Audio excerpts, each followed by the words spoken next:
What is good, my people? For Last Speaks is back for a Sunday morning video. All right, so as you know, man, yesterday was a little rough for us Chicago Sky fans, and in particular, yes, us Chicago Sky fans.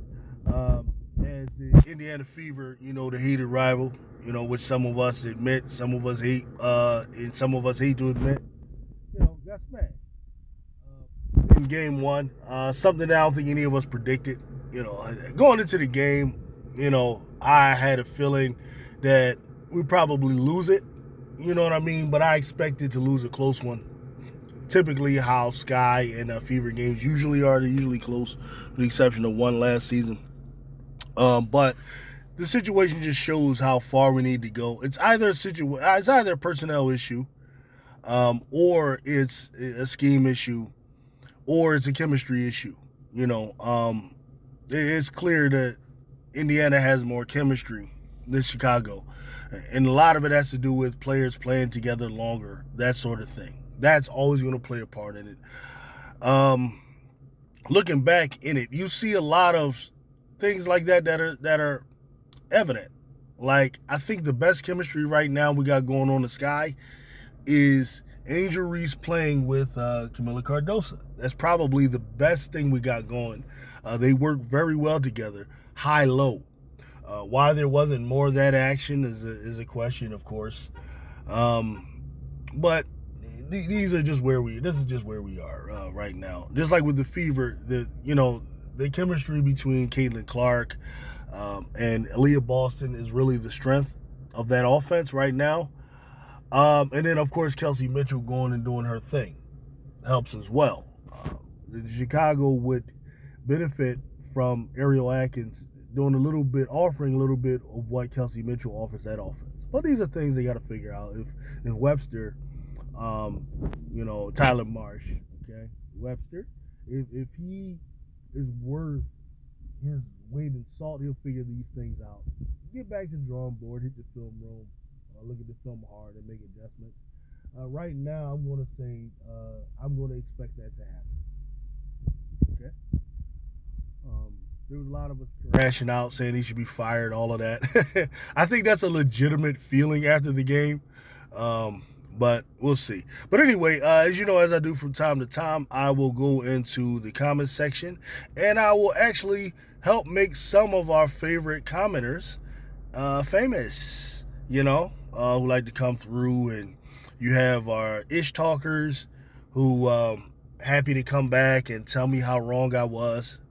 I welcome that, as well as some of the brothers, man, that are coping, coming here to cope, or coming to help me cope, which, of course, I accept. So we're going to start with Ms. Wendy Jones, 6431, who said, get rid of Sky Coach. that's a sentiment that I've seen everywhere. You got Edward Stevens says, what's up, Fulan? I am a CC fan, and I don't agree with you a lot of the time.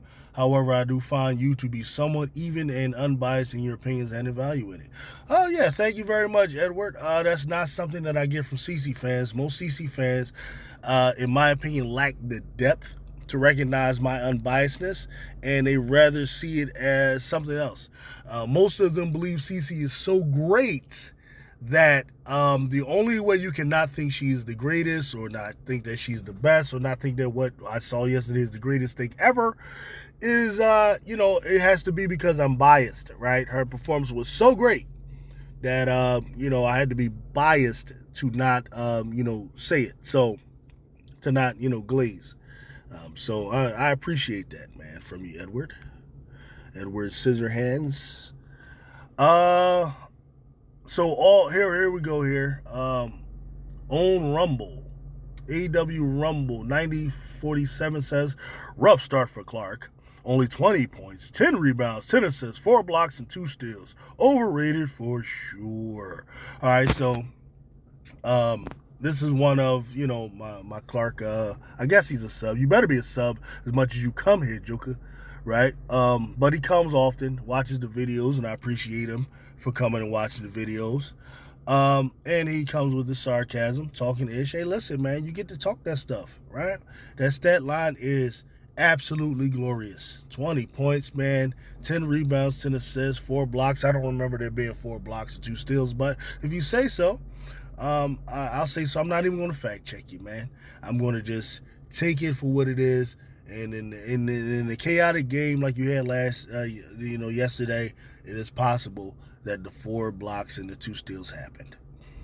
And then I had Ahaya's house come in and refute him. He said, "What blocks? I watched the whole game and didn't see one."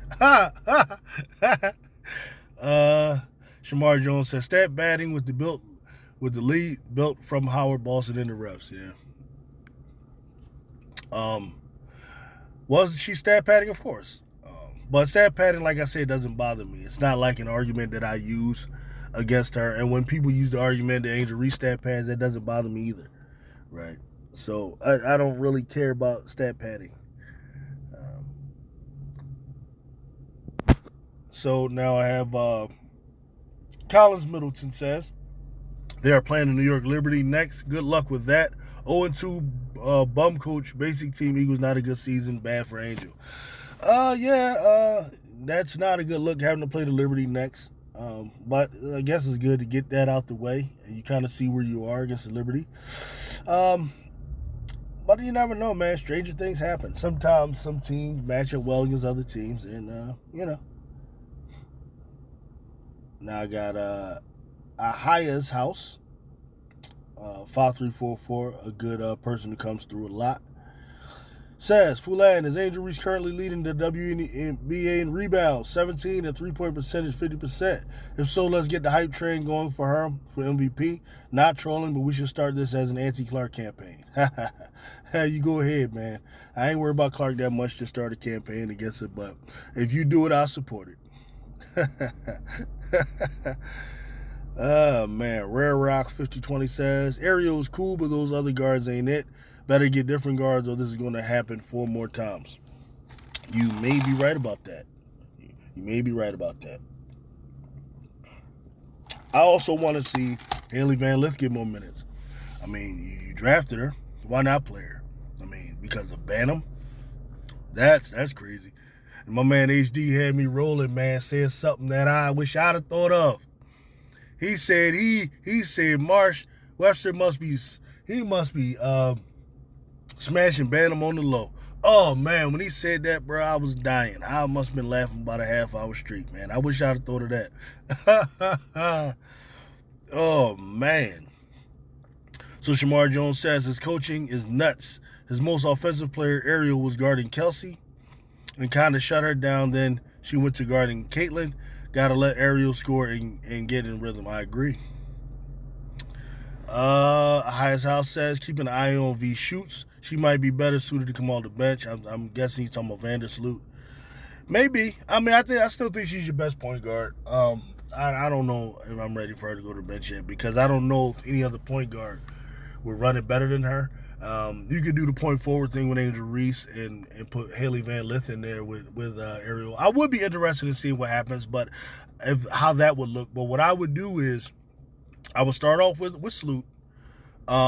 And then Sloot would be my first sub, and I would bring in Haley and then kind of run the offense through Angel at that point and see how Haley looks with, that starting 4. That is the way I would do it, to see how that looks at first. And then once I trust that lineup enough, then I may actually move Sloot to the bench if that lineup looks better, Been saying for years, Maurice says, been saying for years Sky needed to draft Pow Pow. Yeah, it looks that way right now, right? Angela McGregor says, Tyler Marsh doesn't have a clue of what he's doing. I hate how relaxed he was after the loss. Teaspoon coached with energy and passion, and they should have kept Kennedy and tried to get Marina back. I agree with everything except for the Kennedy thing. I get why people want Kennedy back. Because Kennedy provided that offense of punch that the team desperately needs. But my concern with Kennedy is whether or not there are other reasons that she was let go besides that. It could be. I think the common belief is that it was the hip check that did it. I believe it was more than just that. I think they could get over just the hip check. I really do. And then it's also better for Chicago to keep her because she's the one that did the hip check, right? That's better for ratings. That's better for rivalry. To have that hatred there, to have that extreme dislike there. I would have kept Kennedy for that. She's a good player and that. There were other things. There was other parts of the season, man. Kennedy missing. There were times where you saw Spoon had to actually discipline Kennedy, and this caused her to miss the first half of a game against the Liberty. You could tell what was happening because you saw Kennedy. Kennedy's the type that can't keep her mouth quiet. She had to go to Twitter and kind of send little subliminals at Spoon, and it was just a lot going on with that. And I don't know that Kennedy isn't worse than what she's worth. I don't know if she's worth it. That's kind of like where I am with that. I'm opening if Kennedy sincerely can mature. I'm definitely open to signing her because she is a hell of a player. Antonio says, but Kennedy Carter was supposedly a problem. The Fever looked like a team with attitude and hunger while the Sky still looked confused. Yeah, that's the way they looked yesterday, man, because the Fever was out there, the offensive fouling their asses off, hard fouling, doing everything. And they do see the Chicago Sky as their rival, as a threat. Whereas, so obviously that's the way they were being coached up about it. Whereas you could tell, Webster here was not coaching the Chicago Sky up to have the energy necessary to face the Fever. The Fever is your rival. You have to have a certain emotional element to your game when it comes to approaching them. It's the biggest marquee matchup in the league. It is. Deny it or not. The ratings say so. The sales say so. It's the money game. That's why it was put on Saturday after the Aces in New York, who are championship contenders. Why would they pick two teams that are not championship contenders to be marquee? And if you even consider the Fever to be championship contender, why didn't they put the Fever up against, I don't know, the Aces or New York or Minnesota or something? Why would they put Dallas up against Minnesota? Which I'm going to talk about when we get to Paige Bueckers, because he had some guy who mentions Paige later, okay? And there was a conversation going on there between some Caitlyn fans and CC fans. Okay, now here's where it gets good. Okay, Bryant says, as a black man myself, I just watched this entire stream because I've been looking to find some new WNBA content creators. I laughed out loud probably 5 times when Fulan tried to downplay Cece's game by saying some pretty insincere stuff, like her little threes. And if those are easy to do, and doesn't make her a lethal threat by opening up the floor for fast breaks, easy layups, and open shots for teammates. Does this guy even watch the games? The Sky coach said after the game that you cannot guard Caitlyn with just one player, but you have to guard her with 5 players. Saying that Sleepy Paige Bueckers is some wizard guard and minimizing CC's gravity is a clown take that you're better off not making. Okay. All right, this is where it gets good. Okay. All right, first of all, Bryant, BBO. I don't know why you feel it's important for you to identify yourself as a black man. And this is the thing that amazes me with some of these black CC Glazers. Listen, if you think this is the greatest thing you've ever seen, dude, I'm okay with that. Okay? But it's okay for me to not agree with that. Right?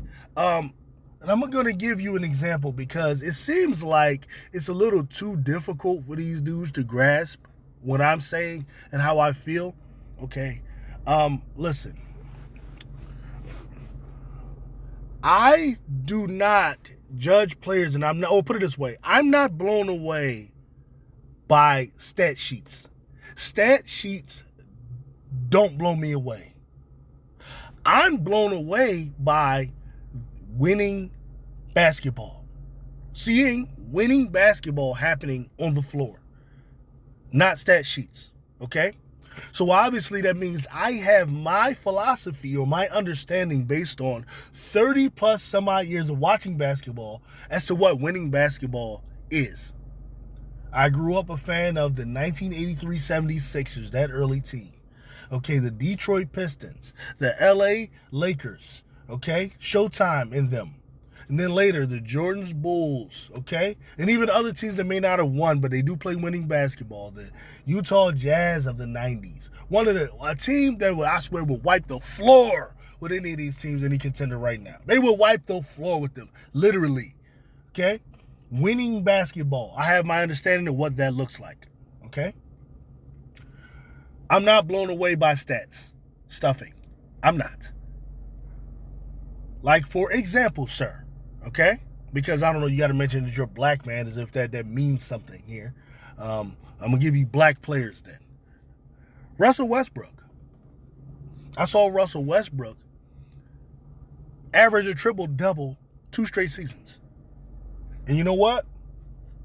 During the whole time, back then, if you would have asked me about Russell Westbrook, I'd have said I don't like his game. I saw Russell Westbrook for a season average 30 points, 10 rebounds, 10 assists. And had you asked me about him, I would have told you I do not like Russell Westbrook's game. You understand? Okay. 30-point triple-double, whole season, 2 years, I don't like his game. Another player, James Harden. I saw James Harden lead the league in points, scoring, was top 5, maybe top 3, may have led the league in assists. Okay? I've seen James Harden score 60-point triple-doubles. If you remember that, sir, 60 points, 12 boards, 15 assists, whatever. James Harden was a one-man show in Houston, unlike anything we've seen. People were questioning whether or not he was better than Michael Jordan as a scorer. He averaged 36 points a game that year. And if you would have asked me about James Harden that year when he's MVP, I'd have told you, I don't like his game. That's just to tell you something about me. I don't give a solitary flying fuck about the stat sheets. What I care about is winning basketball. Caitlin Clark, who to you is the greatest player ever in all of this BS, does not play what I consider to be winning basketball. I will put her in the category with James Harden, a black man with a big, long black beard, and Russell Westbrook, a black man with a black wife, black this, black. I will put Caitlin Clark in their category. Okay? I don't like her game. Now, you said trying to downplay her. I laughed out loud probably 5 times before I tried to downplay CeCe's game by saying some pretty insincere stuff like her little threes. Yeah, because I don't believe 3-pointers is the key to winning basketball games. A lot of people though. I understand I'm in the minority. I hear a lot of people talking about basketball all the time. Oh, man, they ain't making enough threes. If they made their threes, right? A lot of people don't understand Golden State Warriors in their best years. The Golden State Warriors were actually a team that didn't lead the league in threes. No, they didn't. The Houston Rockets led the league in threes a couple of those years. But you know what Golden State did? Golden State was a top 5 defensive team, and Golden State led the league in layups. Yeah. Led the league in layups. Now, they were a good three-point shooting team, but that wasn't the key to their success. They also had guys like Livingston and guys like Iguodala who came and did dirty work, who were mid-range wizards and things like that. I'm not a throw about threes. I'm sorry, I'm a little different from some of your favorite content creators. You're looking for other guys. Hey, I'm a little different, bruh. I'm not those guys. You ain't got to come here. You don't. You ain't got to agree with me. You really don't. Now I'm going to tell you what it is.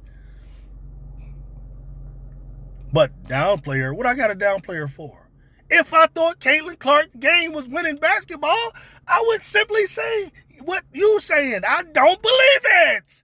Like, what is the problem? I don't believe it. Like, this drives me crazy. You know, you got to admit you're a black man as if this means you're sincere because you're black. Like, deep beneath what I'm saying, I got to be hating because she's white or something. You know, you guys are amazing. You can't get this stuff out of your mind. You got to keep thinking it's some black and white thing. It's true, I don't like CeCe's fan base because many of them are racist pieces of garbage. Many of them are. That's why. But I don't think CeCe is racist, right? That's nothing personal against her. That's those around her. I know a lot of y'all don't want to accept that, but you're stupid for not accepting that. Because I don't know how many people told you that, and I don't understand how you deny what's in front of you, what you're seeing. Black and white sports channel, content creator, these people are racist. How do you not see that? This stuff just blows my mind. Some of you love Jason Whitlock. How can you not see he's a buck dancing? This dude, what is the problem? Some of you dudes blow my mind. But let me calm down. All right.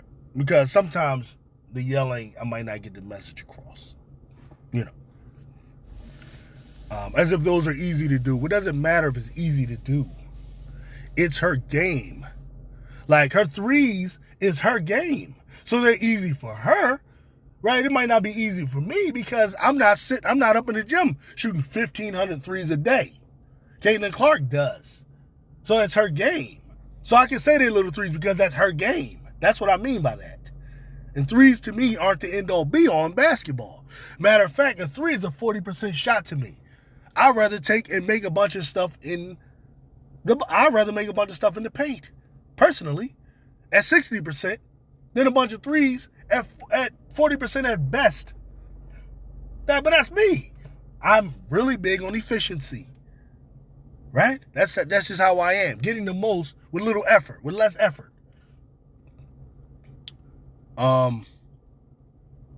And does it make her a lethal threat by opening up the floor for fast breaks, easy layups, and open shots for teammates? Listen, whenever I've broken down Caitlin Clark's game, which I have done, I've always praised her for her IQ and her transition play. This is what she's strong in. Caitlin Clark is a hell of a transition player.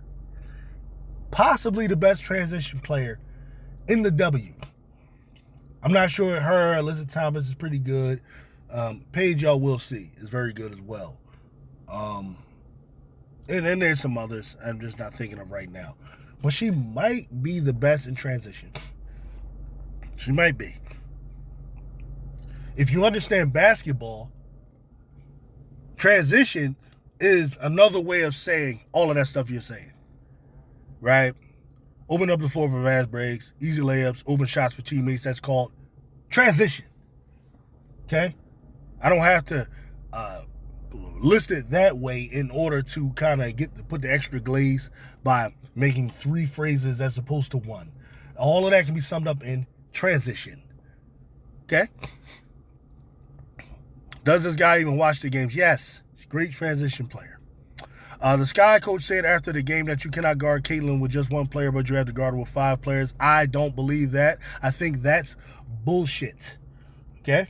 I think that's bullshit. I think that's just glaze, and that makes him look really, really bad to his own locker room that you're saying that. Okay? Why would you have to guard Caitlin Clark with 5 players? Caitlin Clark is basically a player that is coming up with the ball. can't get open, can't get past most defenders by herself, so they rely on screens. Okay? And it's not even that complicated. It is not like they're running double horns with two bigs, coming up and allowing Caitlin the choice to, it isn't like that. It's usually Leah Boston setting the screen, setting a hard screen on Ariel Atkins, right? And then Caitlin then has a choice to shoot the ball or pretty much hit Leah Boston for a midi, or Leah Boston is rushing to the hole to catch her, going to the basket, right? It's pretty easy stuff. Then you have other cutters coming. I mean, it's fine, especially when you're playing against a team who played awful defensively. It looks great. How did it look against the Connecticut Sun last season? And it wasn't really 5 players sticking her. The Connecticut Sun weren't doubling her. They were allowing one player to stick her. Okay? And they had players that were better at guarding the pick and roll. The problem yesterday was Camila Cardoso did a bad job of sticking the pick and roll. Okay? Like, if you have certain things in place, it's not that hard to stop. It really isn't. James Harden did the same thing to Joel Embiid for a whole damn season until they got to the playoffs and faced the Boston Celtics, and they took that shit away. Like, I'm telling you, you just keep watching. You'll see. I mean, I know you don't get it right now. You think this wizardry is going to happen every night, but just keep watching. That's the only thing I can say.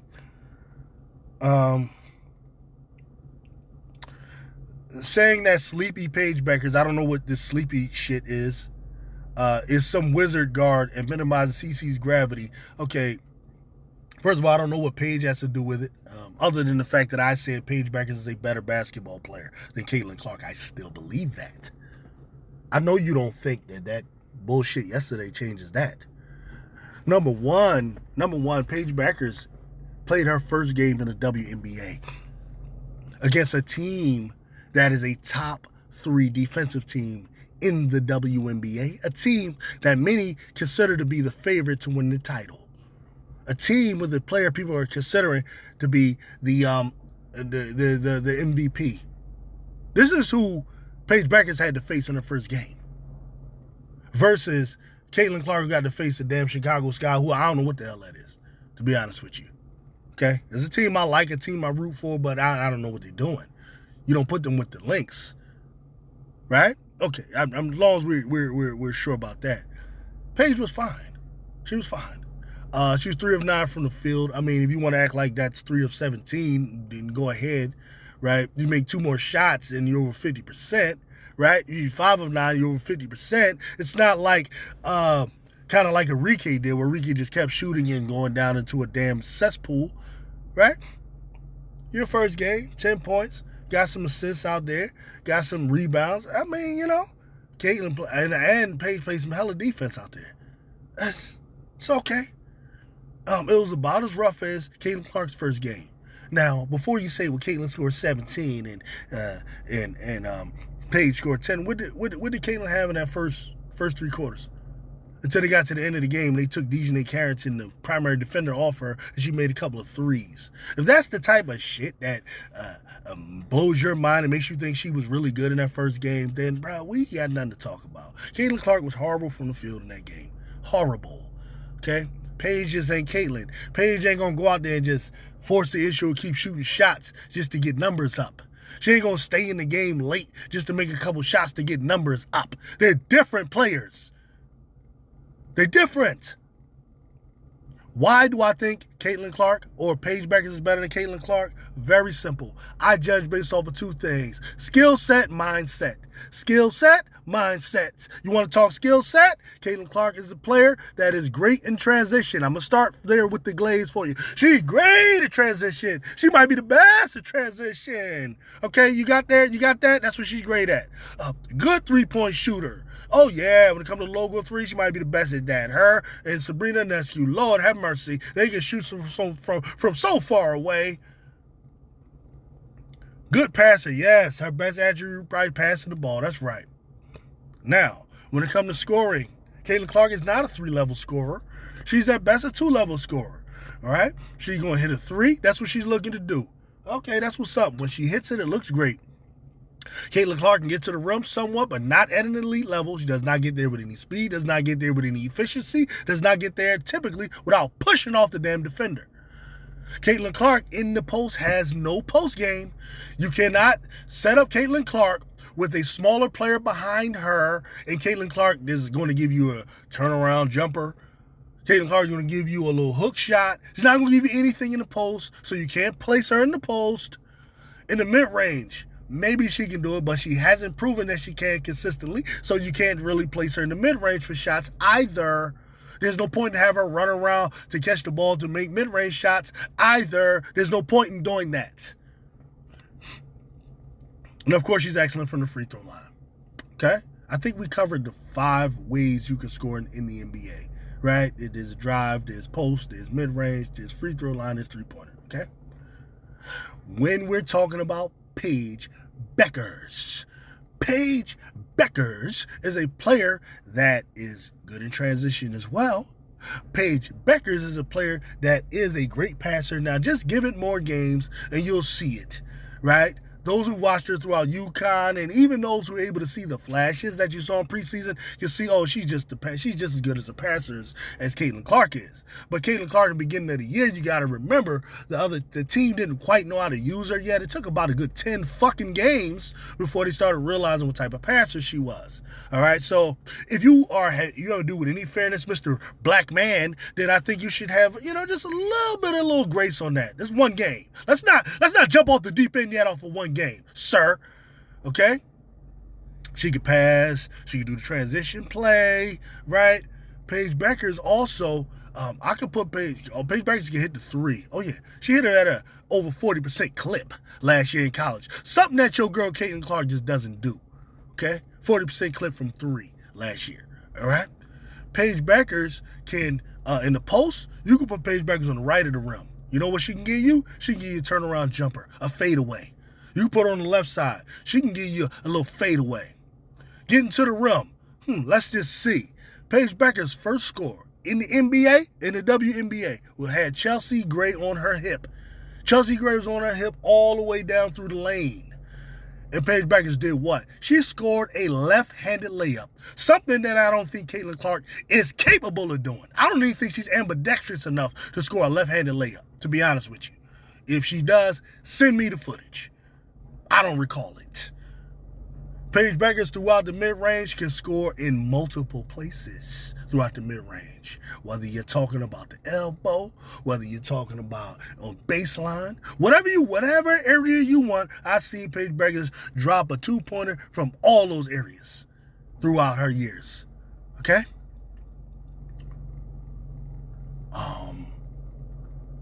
Good from the free throw line as well, about 90%. So did we cover all 5 areas? Okay, so Paige Bueckers is a 3-level scorer who can score all 5 ways. That's skill set, okay? And then there's mindset. And I'm going to be honest with you. Mindset-wise, for both of them, they're a question mark for me. Because mindset, are you a killer or you're not? I don't know if... I think she has more dog in her. Also, I'm sorry. Let's go back to skill set. Defense. Defense, it ain't even close. Paige Bueckers is good on defense. And Caitlin Clark is not. Okay? Whether you're talking in the perimeter, whether you're talking in the post, whatever. I saw Nafisa Collier try to post up Paige Bueckers and ain't getting nothing done. She just passed the damn ball. That's Nafisa Collier, sir. Let Caitlin Clark be on Nafisa Collier and see what happens.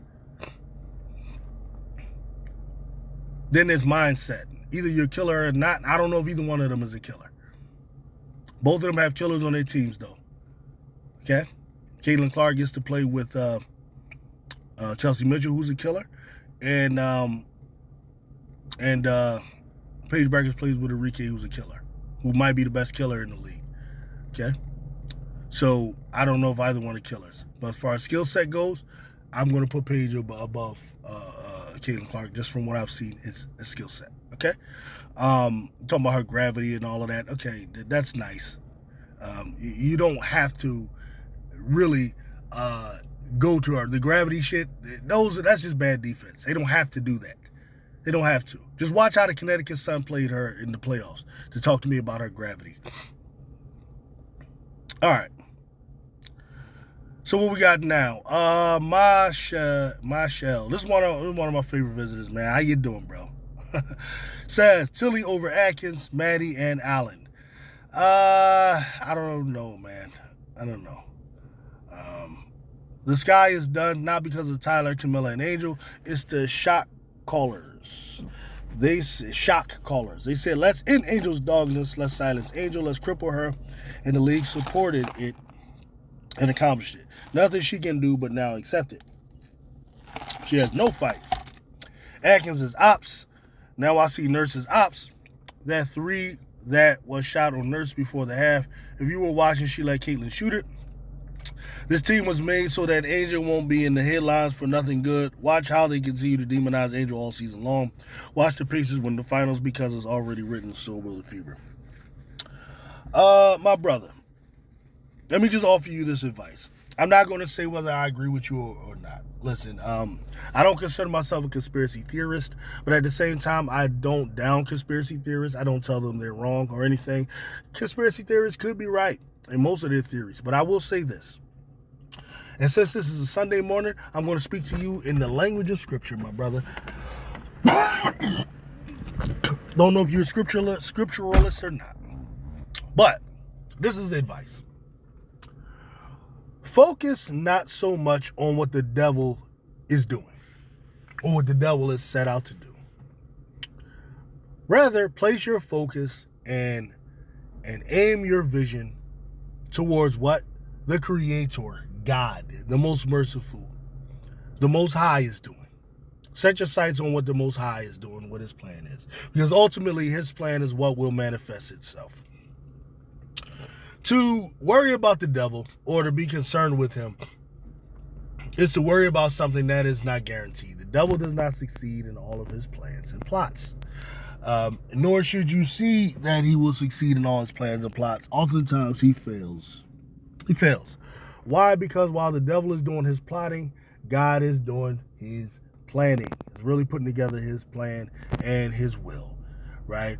If the devil's plan goes against God's will, it will not succeed. If it is in line with what God wills or what God allows, then it will succeed. Case in point, the issue of the Messiah. Know this, the false Messiah precedes the real one. The false Messiah precedes the real one. When the false Messiah comes to the earth, the false Messiah will, in fact and indeed, deceive the multitudes and multiplicities, millions of people. So my advice is never be deceived by the one that the multitudes say is the real one. The one that multitudes say is the best one. The one that multitudes and most people are yelling, and the one who has what I would call the priestly class, that the priestly class supports. The priestly class being the media. Do not support. Don't be deceived, put it that way, by that one. When in fact the real Messiah comes, the real Messiah will come with the authority from heavens and will smash the false Messiah. And that real Messiah, of course, we know from Scripture is the Son of Mary, okay? So that one is the real Messiah. And to make it plain in other areas of life, because scriptural lessons play themselves out in microcosms in other areas of life. And here in this basketball land, in this basketball world, there is a Messiah that is being pushed. There is a Messiah that is being pushed. That we're being told is this great player, this great ambassador, this great person, this great this great that. When in fact, God's plan is to bring forth the true one. That's all I will say. Just give it time, sir. And focus less on what the devil is doing and focus more on what God is doing. And I'll end with this one. Joey Crimple says, I've been an NBA fan my whole life and only started watching some W because of CeCe's electricity. She's different. For 20 years, I'd come across a W game, and it would look and feel like a graveyard. CeCe's games got that energy that just hook you like an NBA playoff game. Paige will never be as exciting because she's too worried about being a black ally and not stepping on toes. Okay, whatever, cool. She just don't have that Mamba mentality that women's ball needs to have if it wants more male viewers. Okay, Mr. Joey Crimple, where do I start with you? Number one, it's obvious you're a casual basketball fan and you are more concerned with entertainment and less with substance. More concerned with entertainment and less with substance. And you know what? That's okay. But substance is really what wins. Entertainment might get you to come watch, but you might watch a lot of losing. Okay, so prepare for that, Mr. Entertainment. For 20 years, I'd come across a W game and it would look and feel like a graveyard. Okay, well, I mean, if watching Maya Moore glide through the air and do beautiful layups and have a deadly mid-range that was reminiscent of Kobe Bryant's, and watching Shamiqua Holds Claw go out there put together moves that CeCe couldn't dream of putting together was, a graveyard to you, then you know what? I would venture to say you probably never saw those players, to be honest with you. But if that's what you say, you know what? Cool. But I think the truth of what your thing is going to come in a minute.